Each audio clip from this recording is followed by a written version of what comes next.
بسم اللہ الرحمن الرحیم۔ بابر اعوان آپ کی خدمت میں حاضر ہوں۔ گفتگو کرنی ہے جی، اور تھوڑی سیریس گفتگو کرنی ہے۔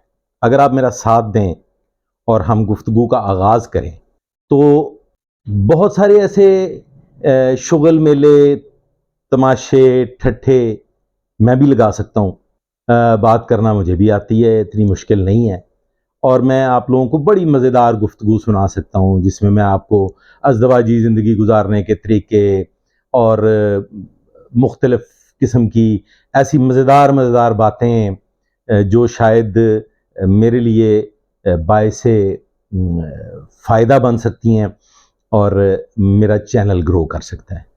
میرا مطمع نظر ہرگز نہ تو چینل گرو کرنا ہے، نہ ہی میں آپ لوگوں سے کوئی ایسی گفتگو کرنا چاہتا ہوں جس کا ہم لوگوں سے تعلق ہی نہیں بنتا، ہم لوگوں کو اس گفتگو کا فائدہ کوئی نہیں۔ در حقیقت گفتگو کا آغاز میں ایسے کرتا ہوں جی کہ ایک ایس ایچ او کا تبادلہ ہوتا ہے نا جی، ایک جگہ سے دوسری جگہ، یا وہ کبھی لائن حاضر ہو جاتا ہے، تو بلکہ زیادہ تر جب وہ لائن حاضر ہوتا ہے تو جو اس کے منظور نظر 8-9 افسر اور جوان ہوتے ہیں نا، وہ 6-6 7-7 دن کی چھٹی کی درخواست منظور کروا لیتے ہیں۔ وہ ایسے چھٹی کی درخواست منظور کروا لیتے ہیں جیسے دوبارہ انہوں نے کام پہ ہی نہیں آنا۔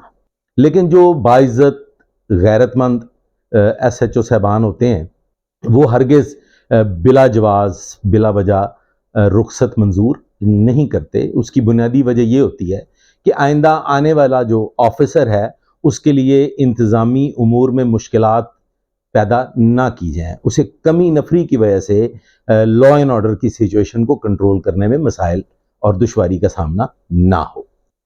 اچھا جی، اب بات کر لیتے ہیں کہ ہوا کیا ہے۔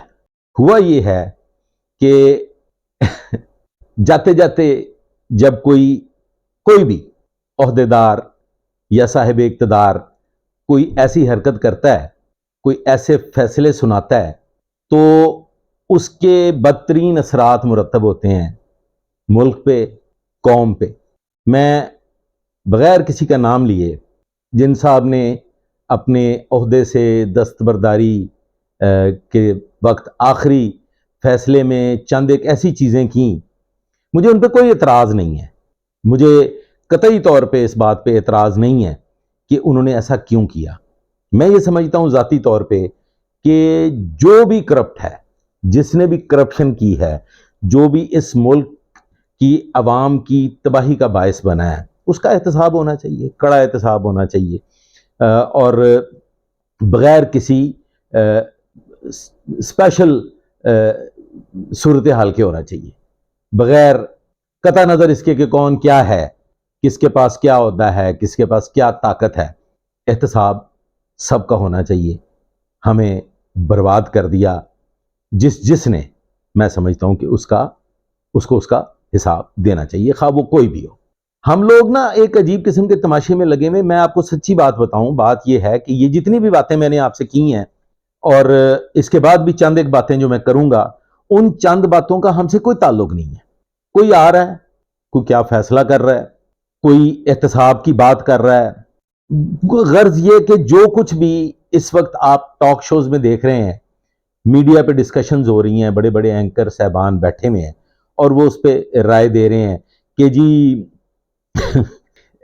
فلاں چلا گیا، فلاں آ گیا، فلاں کے عہدے میں نرمی کر دی گئی، فلاں کے عہدے میں جو ہے وہ ریلیکسیشن کر دی گئی اور اس کو یہ دے دیا گیا اور اس کی ایکسٹینشن ہو گئی، فلاں کی ایکسٹینشن نہیں ہوئی، فلاں سے سینئر تھا، فلاں سے جونیئر تھا، اس کے 4 سال پڑے میں، اس کے 5 سال پڑے میں۔ ہمیں اس کا کچھ ہے، مطلب اس کا کوئی فائدہ ہے؟ اور میں حیران ہوں کہ یہ ہمارا ایشو ہی نہیں ہے، یہ ہمارا پرابلم ہی نہیں ہے۔ اس کے باوجود ہم کتنے مزے لے کے، کتنے چسکے دار گفتگو سنتے ہیں۔ بنیادی طور پہ یہ ہم جو ہجوم ہے نا جی، ہم تماش بین ہیں۔ ہمارا ایک عجیب تھیٹر لگا ہوا ہے، ٹاک شوز ہو رہے ہیں، گیمیں چل رہی ہیں، اور ہم مزے لے کے یہ سارے قصے بھی سن رہے ہیں، تماشے بھی دیکھ رہے ہیں، اور ہمیں تماشے دکھائے بھی جا رہے ہیں۔ ویئرز دوسری طرف پاکستان کو لا علاج کینسر کا مرض لاحق ہے۔ یہ نہ تو تھیٹر کی بات ہے نہ مسکرانے کی بات ہے، اس پہ رونا بنتا ہے بلکہ ماتم کرنا بنتا ہے کہ یکلخت ایک رات میں بام گرتا ہے اور فیول پرائسز 26 روپے ان ون گو بڑھا دی جاتی ہیں، اور مجموعی طور پر فیول جو ہے، پیٹرول جو ہے، وہ کو تقریباً 331-32 روپے پہ پہنچ جاتا ہے۔ اگر ہم اس کا مجموعی طور پہ تجزیہ کریں تو یہ رواں مہینہ جو ہے، یہ تقریباً ایک مہینے، آپ 30 ڈیز کا انالیسس کر لیں تو ہمارا فیول جو ہے وہ تقریباً 50 روپے اس کی قیمت میں اضافہ ہوا ہے۔ چینی جو 91 روپے کی تھی وہ منظور کر لی گئی ہے کہ وہ 40 روپے ہوگی، جی 140 روپے ہوگی، وہ ہم نے سرکاری طور پہ تسلیم کر لیا ہے، اس بات کو مان لیا ہے کہ جی ٹھیک ہے۔ وہ دیکھیں میرے بھائی، میرے دوستوں، میرے ساتھیوں، میرے ایسے مزدور بھائیوں، کوئی اے آئے، بی آئے، سی آئے، اساں تے پولی پولی ٹولکی بھی جانی ہے، اساں قوالیاں کرنیاں نے، ہم ہیں ہی اسی لائق۔ ملک میں جرائم کی شرح جو ہے میرے دوستوں، میرے عزیزوں، میرے ہم وطنوں، وہ 100% بڑھ چکی ہے۔ پولیس کے لیے ایک چیلنج بن گیا ہے، اور پولیس جو ہے وہ کیا کرے گی؟ پولیس کو کیا مراعات ہیں؟ پولیس کے پاس کیا فیسلٹیز ہیں؟ اب D I G operations Lahore نے، سی سی پی او صاحب لاہور نے، آئی جی صاحب نے فیصلہ کیا کہ لاہور میں رات کے وقت ایک اسپیشل پیٹرولنگ کا ارینجمنٹ کیا جائے، مکمل اختیارات دے کے ایک ٹرائل بیسس پہ 84 پولیس اسٹیشنز میں آفیسرز تعینات کیے گئے ہیں کہ وہ رات کو پیٹرولنگ کریں گے، عوام الناس کا تحفظ کریں گے۔ کیا ہر گلی میں، ہر محلے میں، ہر وسینٹی کے گھروں کے سامنے پولیس تعینات ہو سکتی ہے؟ میرے عزیزوں، میرے دوستوں، میرے بھائیوں، المیہ ہے، رونے کا مقام ہے کہ 3 ماہ سے ہم لوگوں نے بل ادا نہیں کیے۔ کسی وقت بھی بجلی منقطع ہو سکتی ہے، گیس کبھی آتی ہے کبھی نہیں آتی۔ سلنڈر یوز کرنے والے لوگ جو ہیں وہ سوچتے ہیں کہ کچھ نہ ہی پکایا جائے، چٹنی کھا لیں جس کے لیے چولہا نہ جلانا تھا۔ یہ میں سچی باتیں بتا رہا ہوں، حقیقت بیان کر رہا ہوں، اور جن لوگوں کی یہ حقیقت ہے میں صرف انہی سے بات کرنا چاہتا ہوں۔ مجھے بات ہی نہیں کرنی ان سے کہ جن کا یہ مسئلہ نہیں ہے۔ میں مزدوروں، ملازمت پیشہ لوگوں، جنہیں 2 وقت کی روٹی کے لالے پڑے ہیں، آپ نے کبھی یہ سوچا ہے کہ 3 ماہ سے ہم نے بل ادا نہیں کیے؟ بھوک جو ہے وہ ننگا ناچ رہی ہے، بچے بلک رہے ہیں، ماؤں کے دودھ خشک ہو گئے، لیکن ہمیں فکر لاحق ہے کہ میاں صاحب کی کھیر وقت پہ پہنچے گی کہ نہیں پہنچے گی، میاں صاحب جب تشریف لائیں گے تو بھنگڑے کس کس نے ڈالنے ہیں، ہمیں فکر لاحق ہے کہ مسٹر ہینڈسم جو ہیں ان کو وقت پہ کھانا مل رہا ہے کہ نہیں مل رہا، مسٹر ہینڈسم کا پنکھا ٹھیک چل رہا ہے کہ نہیں چل رہا، ان کے سیل میں موسمی اثرات جو مرتب ہو رہے ہیں ان کی کیا پوزیشن ہے، ان کا کمرہ ہوادار ہے کہ نہیں ہے۔ کوئی اینکر، کوئی ٹاک شو، کوئی میڈیا والا، یوٹیوبر بیٹھ کے ان حقیقی، ٹچی اور تکلیف دہ مسائل پہ بات نہیں کر رہا۔ میں یہ دیکھ رہا ہوں کہ ہر طرف ایک عجیب و غریب قسم کا تماشا ہی لگا ہوا ہے، عجیب تھیٹر بازی ہو رہی ہے، مزے مزے کی گفتگو، مزے مزے کی چسکے دار گفتگو لوگوں کو سنا کے، اور مطلب جو ہے وہ آرے لگایا ہوا ہے۔ اور میں نے پولیس سروس میں ایک لمبا وقت گزارا ہے۔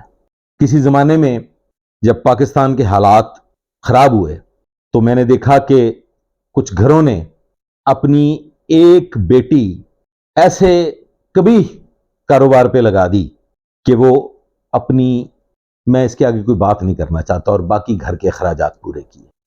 جو حالات اس وقت پیدا ہو چکے ہیں، اب ایسا دھندا کرنے والے جو اپنی بیٹیاں فروخت کر کے اپنے باقی بچوں کی پرورش کرتے تھے وہ بھی نہیں کر سکیں گے۔ نہ مزدوری رہی اور نہ عیاش لوگوں کی عیاشی رہی۔ میں آپ کو بالکل حقیقی بات بتا رہا ہوں کہ کل ایک جگہ جانا ہوا، وہاں کچھ لوگ بیٹھے ہوئے تھے اور بات شروع ہوئی تو انہوں نے کہا کہ جناب اب تو وہ شخص جو باعزت رزق حلال کما رہا تھا اور وہ کروڑ پتی تھا، اس کی بھی چیخیں نکل گئی ہیں۔ للہ ہم مزدور لوگوں کو اب یہ سوچنا پڑے گا، ہم مزدوروں کو اب یہ غور کرنا پڑے گا، کب تک ان استحصالی گٹھ جوڑ کر کے ہم پہ حکمرانی کرنے والوں کے عذاب کو برداشت کریں؟ کیا ہم اتنے بے غیرت ہو چکے ہیں؟ کیا پاکستانی عوام اب بھوکے رہ کے اس بات کا مطالبہ کرنے سے عاری ہو چکی ہے کہ خدا کے لیے ہمیں معاف کر دیں، خدا کے لیے ہمیں مجبور نہ کریں، خدا کے لیے اس ملک کا کچھ سوچیں؟ میرے دوستوں، میرے بھائیوں، نہ کسی کی پروموشن سے ہمیں فرق پڑتا ہے، نہ کسی کی تعیناتی سے ہمیں فرق پڑتا ہے، اور نہ ہی اس بات سے فرق پڑتا ہے کہ کوئی پاکستان آئے گا یا نہیں آئے گا، کسی کو سیل میں اچھی روٹی ملے گی یا نہیں ملے گی۔ یہ سب پہلوانوں کی گیمیں ہیں۔ کیا ہم پہلوانوں میں شامل ہیں؟ نہ جی، ہم نہ پہلوانوں میں شامل ہیں، نہ ہم 3 میں ہیں، نہ 13 میں ہیں، ہمیں تو روٹی دو۔ آج تک کے لیے بس اتنا ہی، آئندہ کے لیے میرے ساتھ رہیے گا، دعا میں یاد رکھیے گا۔ اللہ حافظ۔